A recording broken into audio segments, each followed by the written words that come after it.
Salut chers jeunes, j'espère que tu vas bien. Nous sommes heureux de te retrouver, le pasteur Cédric Adrassé et moi-même, dans ton émission L'école du sabbat pour les jeunes adultes. Alors, avec nous, comme je viens de le dire, le pasteur Cédric Adrassé. Comment vas-tu Cédric? Eh bien ça va et toi? Oui, ça va mieux que la dernière fois.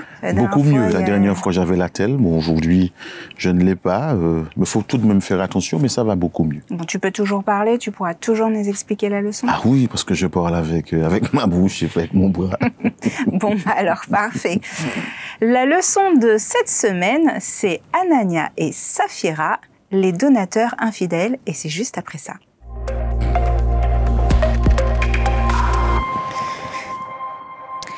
Alors, on le disait, la leçon de cette semaine, Anania et Saphira, les donateurs infidèles.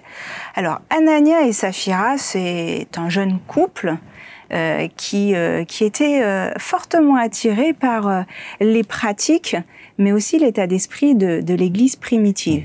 Est-ce que tu peux nous en dire un peu plus, nous parler du contexte pour ce jeune couple? Tout à fait.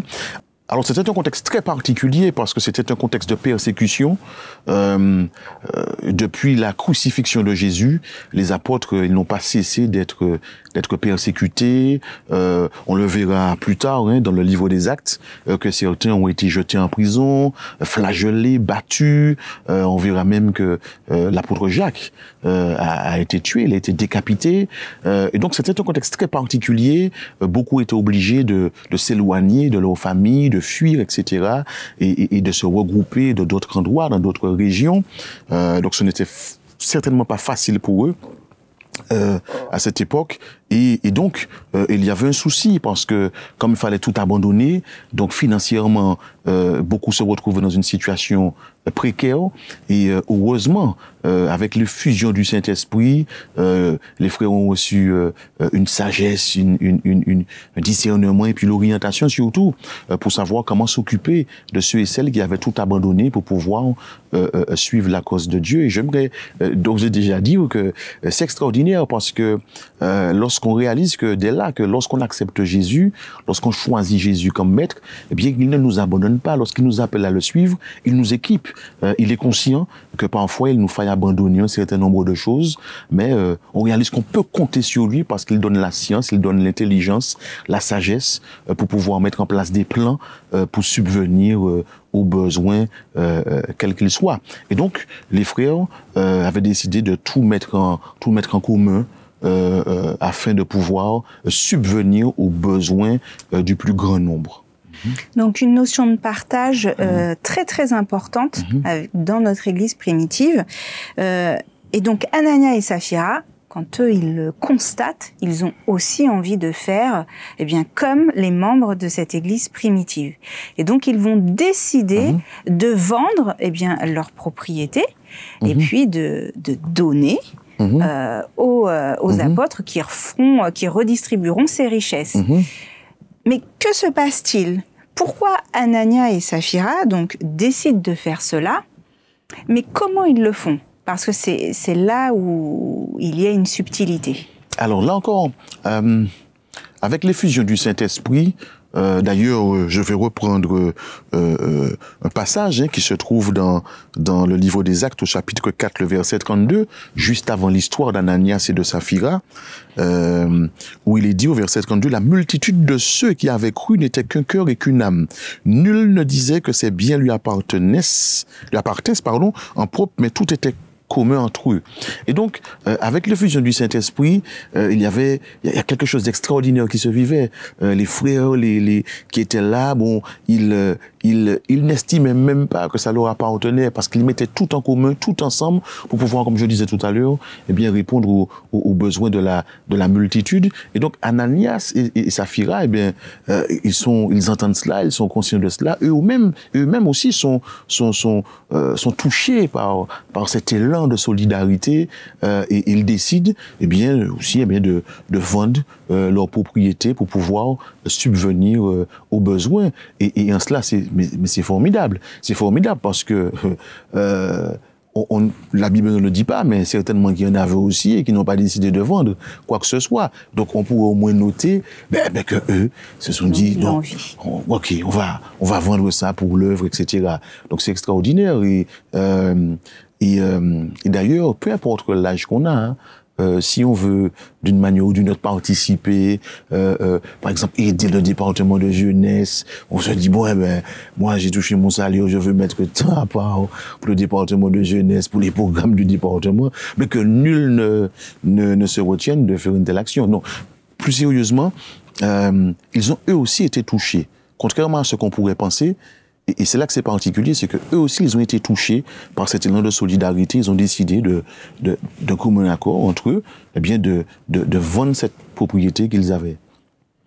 D'accord. Donc, en fait, eux aussi, ils ont décidé de participer et d'être acteurs en vendant les propriétés et finalement en copiant, en calquant ce qui se passait dans l'Église primitive. Alors, le verbe que tu utilises est particulier parce que tu parles de copier, tu parles de calquer. Hein? Oui. On a l'impression qu'il y a un message derrière, qu'il y a une idée derrière, il y a quelque chose auquel tu penses, il y a une interprétation qui fait que tu dis cela. Prenons l'exemple de... Quand je pense à... Une interprétation auquel je suis d'accord, hein? Enfin, si c'est à ce que je pense. Oui, tout à fait. Parce que tu parles de copier, donc moi, le message que je retire de cela, c'est qu'en fait... c'est juste tu te dis qu'ils ont simplement imité les autres. C'est comme, on va lire l'histoire, hein, mais d'ailleurs on pourrait peut-être en donner lecture, mais ils ont juste fait que suivre les autres, mais il n'y a peut-être pas une profondeur, il n'y a peut-être pas il manquait quelque chose. Mais on va le voir, mais peut-être qu'on devrait lire un petit peu pour que nous... Alors, un homme appelé Ananias, en accord avec sa femme Saphira, vend une propriété. Toujours avec l'accord de sa femme, il garde une partie de l'argent pour lui. Ananias apporte le reste et le donne aux apôtres. Mais Pierre lui dit, « Ananias, tu as ouvert ton cœur à Satan ? Pourquoi donc ?» Lui répond Ananias, « Tu as menti à l'Esprit Saint et tu as gardé une partie de l'argent du champ.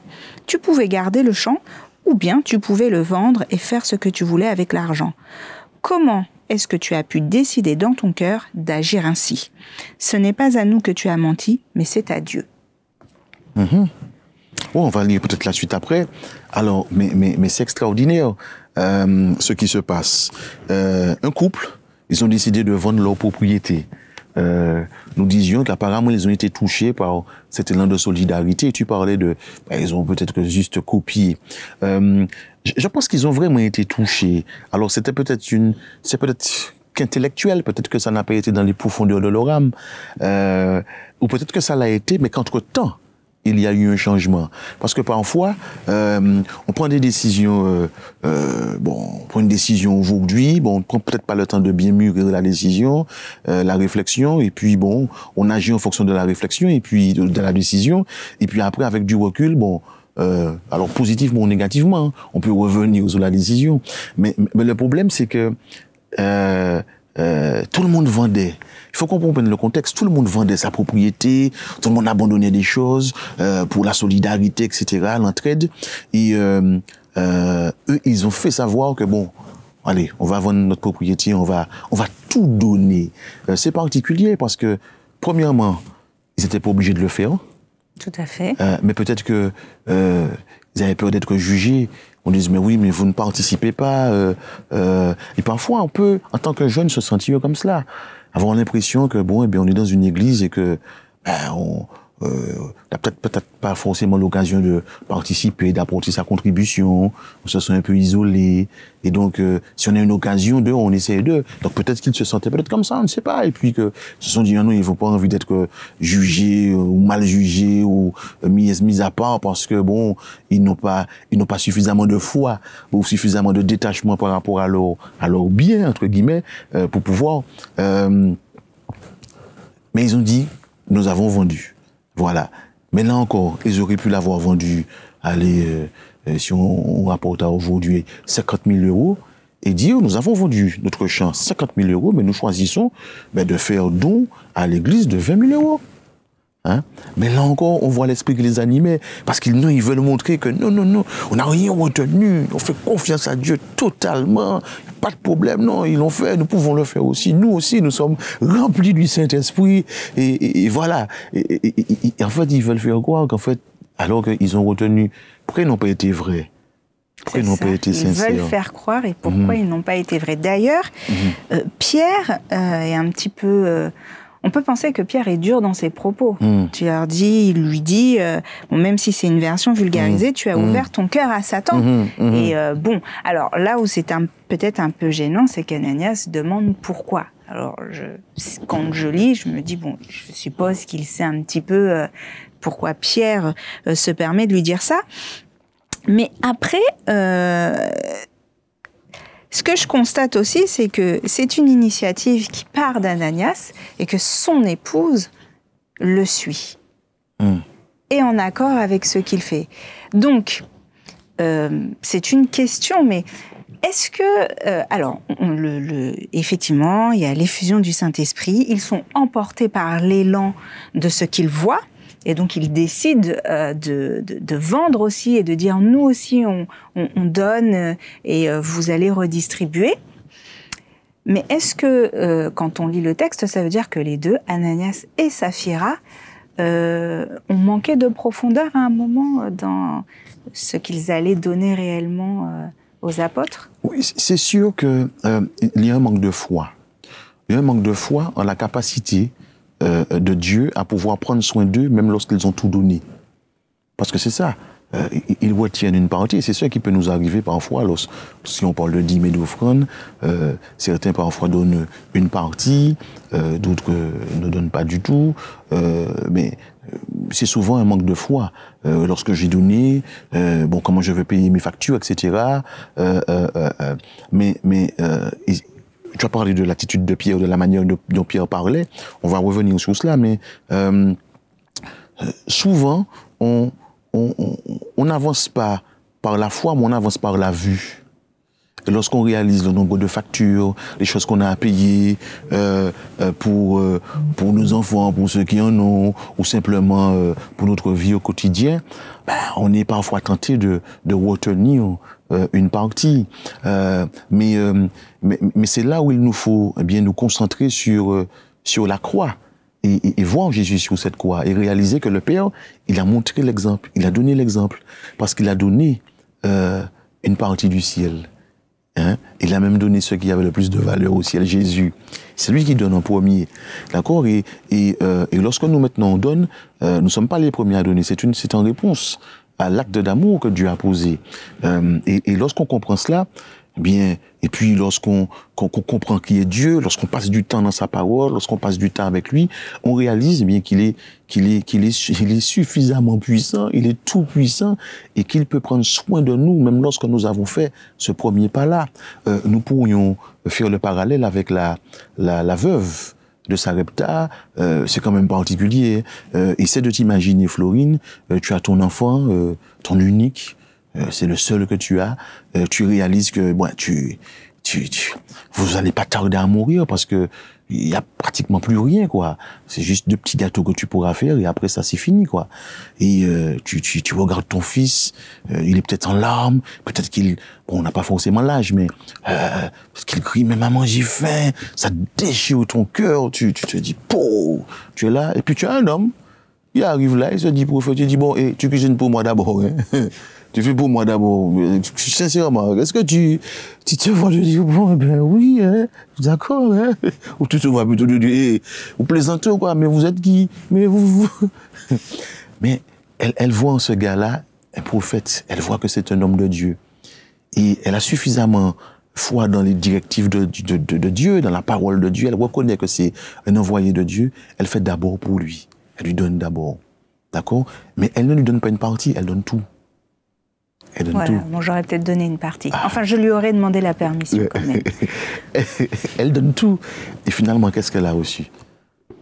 Elle a eu de la nourriture à profusion. Et donc, c'est cela, c'est une relation d'amour. Et Ananias et Saphira, ils n'étaient pas dans l'amour. Il y a quelque chose qu'ils n'avaient pas saisi. Ils n'étaient pas assez amoureux? Non. Ils n'étaient pas assez amoureux.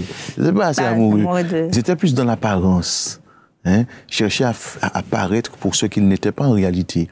Et c'est là encore, lorsqu'on est jeune, eh bien, parfois on est tenté d'essayer de faire tout ce qu'on peut pour être chrétien. avant d'aller à Jésus. Mais en fait, il faut pas faire cette erreur-là. Parce qu'en réalité, il nous faut aller à Jésus pour que lui nous aide à être de véritables chrétiens. On ne peut pas de nous-mêmes être en accord avec la parole de Dieu. C'est notre relation avec Jésus, c'est aller avec lui. Et c'est lui qui nous transforme au quotidien et qui nous permet de devenir des personnes fidèles, des personnes qui marchent selon ses voies. Et ça, c'est important. Anania et Saphira, pour moi, ils voulaient simplement paraître des personnes qui étaient prêtes à s'engager. Non, on est comme vous, on est au même niveau. Cet esprit tombé sur nous aussi, il nous a touchés. Ah non, on a tout donné. Et tu as fait bien remarquer que, parce qu'au départ, bon, c'est une version un peu différente. Tout à fait. Mais qui retranscrit ce que moi aussi j'ai dans la version du second. Toi, c'est version français courant. Oui. Ok, donc la version du second, de toute façon, c'est la même chose. C'est juste que c'est dit différemment. Mais effectivement, on réalise que il est dit qu'il retient une partie du gain, sa femme le sachant. Donc elle n'était pas ignorante. Elle savait, et est-ce qu'elle était d'accord ou pas, nous ne le savons pas, mais en tout cas, ce qu'on sait, c'est que lorsque la question lui a été posée, avez-vous vendu? Elle a dit oui. Elle a dit oui. Alors est-ce qu'elle a fait comme Adam, qui a voulu protéger sa femme, hein? Nous les hommes, nous sommes vraiment des gens, mais il faut respecter les hommes. Nous sommes, Adam, il s'est sacrifié pour sa femme, parce qu'il aurait pu dire bon. Tout à fait. Il aurait pu dire ah non. Ève, là, tu as fait quelque chose qu'il fallait pas là. Ah non, moi, je ne peux pas participer avec toi. Bye bye, Ève, hein. Mais il a été jusqu'au bout. Non, mais plus sérieusement, elle avait l'occasion de dire. Non, en réalité, nous ne l'avons pas vendue à ce prix. Elle serait vivante. Elle aurait vécu un peu plus longtemps. Elle aurait vécu. Mais elle a partagé en quelque part. C'était leur projet, finalement. Alors, pour revenir sur Pierre, tu disais que c'était, effectivement, ça paraît quand même dur, hein. Oui, on n'a pas l'impression de voir le Dieu qui pardonne, le Dieu de la seconde chance. Quand on lit ça, on se dit, oh là là là là là là là là là. Mais, ça reste quand même un Dieu miséricordieux. D'ailleurs, il leur donnait la chance, l'opportunité de pouvoir dire la vérité. Cependant, il n'y avait pas tellement de choix. L'Église était naissante. Si Dieu n'avait pas agi comme cela, ça serait perpétué. D'autres allaient continuer à faire ainsi. Ah, monsieur, Dieu fait comme ça, nous verrons ça aussi, hein. Et je pense qu'il fallait que Dieu montre sa désapprobation tout de suite. Tout à fait. Oui, et puis marquer la fin de la corruption, sinon, oui, comme tu dis, on laissait une porte ouverte. C'est ça. Et puis j'aime à dire aussi qu'il y a une chose qu'il nous faut quand même noter, c'est que Dieu, il est omniscient. Il connaît la fin de le commencement. Il connaît notre cœur aussi. Et alors, il n'est peut-être pas obligé de le faire, mais je pense, il sait aussi dans l'avenir, si Cédric sera sauvé, s'il va marcher droit, s'il voit que Cédric il va continuer ses affaires, il va pas marcher droit, bon, à quoi bon le perpétuer là aussi, hein? Bon, vaut mieux qu'on en finisse, hein? Parce que peu importe les appels à la repentance, peu importe les appels à marcher selon mes voies, il ne va pas réagir comme il le faut, donc finissons avec cela. Finissons avec ça. Alors, Ananias et Saphira... C'est-à-dire finissons avec cette situation. Exactement. Ananias et Saphira, ils ont eu la volonté, on ne pourra pas leur ôter cela, de vendre leur propriété, même si quelque part, ils se sont calqués sur ce qui se passait un petit peu dans leur environnement, et dans un contexte bien particulier. Est-ce que tu penses qu'aujourd'hui, dans le monde dans lequel on est, dans notre environnement, on arriverait à avoir le même état d'esprit que les membres de l'Église primitive? Tout mettre en commun, s'occuper des uns et des autres, se préoccuper des uns et des autres, être attentif à l'autre. Et on met tout en commun. L'égoïsme n'existe pas, c'est même pas dans notre mode de pensée. J'ai une maison, j'ai le frère Adrassé, ça va pas très bien. Je vends ma maison, je lui en donne la moitié, ou je garde la maison, je lui donne le haut, je garde le bas. Mais il faut tout donner, pourquoi tu donnes la moitié? Tu recommences la même chose de... Je suis en plein travail. Donc l'essentiel, c'est d'être vrai et en accord avec ce qu'on a décidé. D'accord? Donc si toi tu dis non, je vends, je te donne la moitié. C'est la moitié. Par contre, il ne faut pas faire croire que tu as tout donné alors que tu as donné la moitié. C'est ça le problème. Maintenant, tu parlais par rapport à aujourd'hui. Ce qui est sûr, c'est que nous avons les ressources nécessaires pour pouvoir aider tout le monde. Même sur le plan politique, les pays développés ont suffisamment de finances et de ressources pour pouvoir aider les pays sous-développés. C'est quand même particulier de voir que 80% de la population des pays, 80% de la population, habite dans les pays sous-développés, et 20% de la population dans les pays développés. Enfin bref, et les richesses ne sont pas au même endroit. Enfin bref. Mais on a ce qu'il faut pour que tous puissent être aidés. Et dans notre église, nous avons toutes sortes de corps de métier. Normalement aujourd'hui, toi et moi, si nous voulons construire notre maison, nous devrions pouvoir compter sur des frères qui pourraient aider dans ce sens-là. Avant, on faisait beaucoup de coups de main. Aujourd'hui, ça c'est un petit peu perdu. Mais on a tous les corps de métier. D'accord? Les frères on pourrait s'entraider, acheter les matériaux, et puis les frères viennent, ceux-là, ils sont carreleurs, ils s'occupent du carrelage, ceux-là. On pourrait faire ça pour tous les adventistes. Entre chrétiens, on pourrait le faire également. Cependant, je pense que le problème vient du fait, et je vais le dire d'une certaine manière, qu'on ne connaît pas assez Dieu. On n'est pas assez proche de lui. L'effusion n'est peut-être pas encore vraiment tombée. Peut-être qu'on reste un peu trop dans la maison et que finalement on n'est pas assez mouillé par la pluie pour avoir la pluie de l'arrière-saison, etc. Parce que tant qu'on reste, sans qu'on n'est pas au contact avec Dieu au quotidien et qu'on ne le laisse pas nous transformer, parce qu'on peut avoir des lectures intellectuelles, mais lorsque ça touche l'âme, ça vient en profondeur, comme les autres qui vraiment l'ont fait avec sincérité, avec un véritable engagement. Eh bien, nous, on ne pourra pas vivre cela.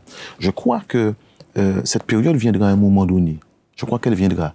Parce que les vrais adorateurs vont se reconnaître et agiront poussés par l'Esprit de Dieu. Mais aujourd'hui, malheureusement, s'il est vrai que des frères comme ça peuvent aider certains et d'autres personnes, etc., en matière de communauté, nous ne sommes pas encore arrivés à ce stade-là. Parce qu'on n'est pas encore assez proche de Dieu. On n'est peut-être pas prêt encore. Oui. Qu'est-ce qu'il nous faudrait pour qu'on puisse être prêt? Parce qu'en réalité, ce sont des actes d'amour. Mais si nous ne sommes pas connectés à celui qui est amour, voilà. Et puis, c'est particulier. Peut-être que nous sommes nombreux à prêcher le retour de Jésus. À parler du retour de Jésus, ce serait un endroit formidable, un moment extraordinaire, etc. Mais peut-être que pendant qu'on le prêche, on est plus concentré à préparer notre vie ici-bas. Alors c'est sûr, on ne peut pas s'arrêter de vivre, parce que, tu sais, lorsque la prédication de l'évangile, Jésus-Christ revient, etc., beaucoup pouvaient acheter des terrains, c'était pas cher à l'époque. Ils n'en ont pas fait parce que Jésus revenait. Il ne faut pas non plus qu'on tombe dans ces travers-là. Parce que nous sommes quand même ici-bas. Donc, on doit avoir des projets, des objectifs, etc. Et tenter de les accomplir. Par contre, ils ne doivent pas prendre le dessus sur tout ce qui peut contribuer à préparer les uns les autres pour le royaume des cieux. Contribuer les uns les autres. Bon, finalement, on s'aperçoit que le couple Ananias et Saphira, c'est une fin tragique, on qualifierait de tragique, parce que justement, ils ont manqué d'être vrais. Ils sont tombés dans la tromperie avec Dieu. Et donc, Alors, excuse-moi de t'interrompre, parce que Pierre dit, vous avez menti au Saint-Esprit. Et pourtant, c'est lui qui est en face d'eux avec d'autres. Parce que quand on prend un engagement, c'est pas envers des hommes. Quand on prend un engagement pour l'œuvre de Dieu, c'est pas envers des hommes. C'est avec Dieu qu'on prend cet engagement. Mais est-ce qu'ils en avaient vraiment conscience? Parce que ça reviendrait finalement à ce que tu disais au départ, que ils étaient peut-être pas assez amoureux de Dieu et peut-être qu'ils n'avaient pas réellement conscience qu'en mentant, qu'ils mentaient à Dieu. Parce que s'ils en avaient eu conscience, pas sûr qu'ils auraient menti.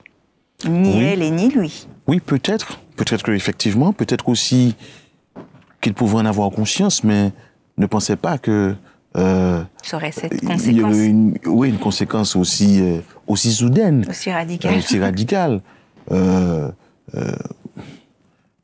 Dieu seul sait.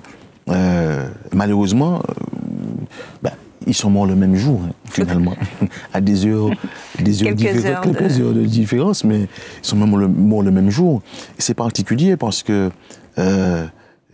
la dame, elle vient, elle pense que son mari, il est là, que tout est OK, le plan fonctionne. Et on lui pose la question, et je suppose que quand Pierre lui a parlé, il ne souriait pas. Non. Il dit, mais écoute, ton mari... Et quand elle répond, il lui dit, eh bien, tu sais, ceux qui ont emporté ton mari, ils vont t'emporter aussi. Oh là là là là, c'est terrible. Non, c'est terrible. Mais, même lorsqu'on, parfois, on a l'impression que c'est dur, oh là là, Seigneur, quand même. Mais on doit se souvenir qu'on n'aime pas les autres plus que Dieu. Dieu nous aime plus que nous-mêmes, nous nous aimons. Et lorsqu'il permet quelque chose, lorsqu'il met quelque chose en place, c'est pourquoi il le fait. Et tout ce qu'il fait, c'est avec sagesse. D'ailleurs, ce n'est pas que Dieu a de la sagesse, c'est la sagesse personnifiée. C'est lui qui est la sagesse. Et donc, il sait ce qu'il fait. C'est ce qu'il fait. S'il nous a donné Jésus sur la croix, enfin, il nous a donné Jésus qui a accepté de mourir sur la croix pour notre salut, pour qu'on puisse avoir l'espérance après le tombeau, ça c'est une preuve irréfutable de son amour pour nous. Et donc s'il l'a fait, bien, dans tout ce qu'il permet, dans tout ce qu'il met en place, même si on ne comprend pas toujours tout, même si on peut avoir une certaine interprétation, peut-être que nous on aurait dit qu'on aurait fait différemment, etc. Dieu c'est ce qu'il fait, ce qu'il permet. C'est ce qu'il fait, ce qu'il permet. Maintenant c'est une fin triste, hein. Juste une phrase. Et la destinée a été changée. C'est dommage, parce qu'il aurait mieux valu qu'il soit vrai. Écoutez, voilà, nous l'avons vendu 30 000 euros, 50 000 euros, nous vous donnons 20 000 euros. Terminé. Et il serait vivant. Il serait resté vivant. Oui, il pouvait ne pas vendre aussi. Ils avaient le choix et ils n'ont pas forcément fait les bons choix. C'est ça, parce que je ne pense pas que l'appel à aider, à participer financièrement était vendez tout. Non. Il y a des frères en difficulté, il y a des sœurs en difficulté, il y a des veuves, il y a des sœurs en difficulté. Tous ceux qui peuvent aider, tous ceux qui veulent aider, n'hésitez pas, voilà, journée porte ouverte. C'est cela. Mais là, ils ont fait différemment. Alors, est-ce qu'on peut dire, quand on s'attarde sur l'histoire d'Ananias et de Saphira, est-ce qu'on peut se dire que Dieu a aussi utilisé ce couple pour donner et montrer l'exemple aux autres? Parce que quand Ananias et Saphira sont morts, les autres ont été témoins et on dit ils ont eu très peur. Est-ce que ça revient à ce qu'on disait un petit peu au début de la leçon, c'est-à-dire pour mettre fin à la corruption, il fallait, malheureusement ou heureusement, avoir un exemple. C'est Ananias et Saphira qui ont été l'exemple de quand on manque d'être vrai, quand on manque d'être... quand on triche, quand on trompe Dieu, bien voilà la conséquence. Et est-ce que le fait d'avoir cet exemple, est-ce qu'il voulait faire les utiliser quelque part pour qu'ils servent d'exemple et mettre fin à la corruption et mener son peuple, ou en tout cas garder son peuple dans les bonnes voies?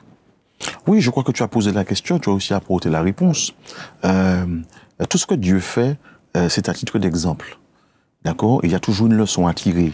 Effectivement, le texte dit que ceux qui ont assisté à cela, et nous serions là, nous aurions les mêmes sentiments. Ça fait forcément... Alors, une crainte s'empara d'eux. Dans ma version, une crainte s'empara de toute l'assemblée, de tous ceux qui ont appris ces choses. Ceux qui ont appris, qui n'étaient pas là, mais ceux qui ont vécu aussi la chose. Et forcément, il y a de quoi avoir, il y a de quoi s'interroger, se dire, oh là là, ce truc-là, faut pas jouer avec ça là, parce que ça leur montre qu'en fait, parce que c'est quand même quelque chose, hein. Une sentence, il meurt tout de suite. C'est pas un arrêt cardiaque que la personne a eu là comme ça. Enfin, c'est un arrêt cardiaque, mais je veux dire, c'est pas physique, c'est-à-dire, ça vient d'autre part. C'est Dieu qui les envoie dormir hein, pour toujours jusqu'à ce qu'ils reviennent et qu'ils ressuscitent lors de la deuxième résurrection, vraisemblablement, puisqu'ils ne seront pas sauvés. Mais c'est quand même un miracle, c'est un prodige, c'est quelque chose d'extraordinaire. Donc ça interpelle. Et je crois effectivement, tout comme toi, que Dieu a agi comme cela. C'était pour... Dieu préfère, entre guillemets, détruire le petit nombre pour préserver le grand nombre. D'accord? Parce que c'est comme une plaie. Si elle n'est pas soignée, si on ne fait pas quelque chose, parfois, lorsqu'on ne peut pas, on est obligé de couper, d'amputer. Parce que sinon, ça va se propager dans tout le corps. Donc, il vaut mieux s'en séparer pour essayer de préserver le reste du corps. Et donc, c'est pareil. Et puis, il fallait donner une leçon. Il fallait marquer un coup fort pour montrer que non, il ne faut pas prendre cette direction-là. Si vous le faites, faites-le avec amour. Faites-le avec sincérité. Faites-le parce que vous voulez vraiment le faire. Vous avez compris le pourquoi. Ne le faites pas pour paraître. Dieu n'aime, d'ailleurs, dans l'Apocalypse, il parle de la dernière église hein, qui nous représente. Il dit, mais tu n'es ni... tu es tiède. Tu n'es ni froid ni bouillant, tu es tiède. C'est-à-dire, tu es entre les deux.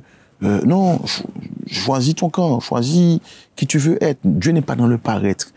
Il n'est pas dans cela. Et d'ailleurs, il reprenait souvent les pharisiens pour leur dire, mais race de vipères, vous dites un tas de choses que vous ne faites pas. Au fond, vous êtes des sépulcres blanchis, etc. Lui aussi, il y avait cette dame qui est venue et qui a mis la plus petite pièce. Et il a dit, mais c'est elle qui a mis le plus, parce que c'est la seule qu'elle avait. Tandis que beaucoup ont mis de l'or superflu. Dieu aime quand on est vrai, qu'on ne cherche pas à être ce qu'on n'est pas. Et il fallait qu'il marque un coup très fort, que ça ne puisse pas se perpétuer et que ceux qui donnent choisissent de donner parce que vraiment ils ont compris le projet, ils ont compris le plan, ils sont vraiment dans l'aide.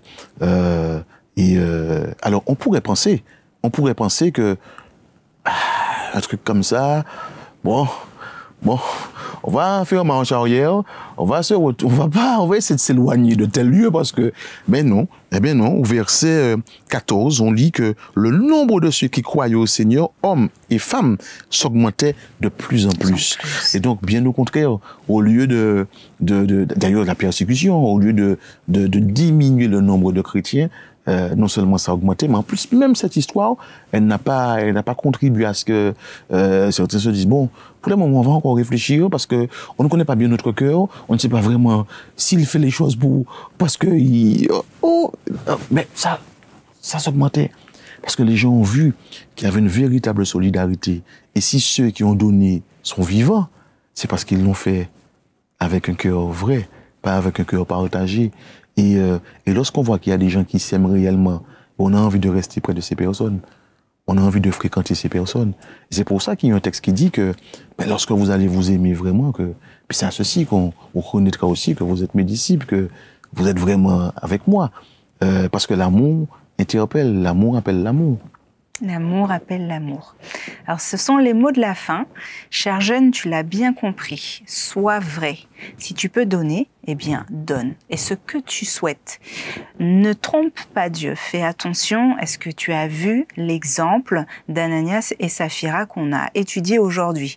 C'est terrible conséquence. Donc, il vaut mieux, si tu ne peux pas donner, eh bien, ne donne pas. Si tu peux et si tu souhaites, eh bien, donne. Mais sois toujours vrai dans tes actes. Et puis, quelque chose de très important que Cédric nous a réitéré dans ses propos, c'est cette relation avec Dieu. Cet amour, s'il manque un peu d'amour, beaucoup, eh bien, ça aura aussi des conséquences néfastes. Alors, cher jeune, si tu as un doute, si tu es... si tu te sens un petit peu prise au piège, sous pression parce que ton environnement donne et que toi tu ne peux pas, eh bien sache que Dieu, lui, il voit. Il sait ce qu'il y a au fond de ton cœur et la seule chose qu'il te demande, c'est de rester vrai, quoi qu'il en coûte.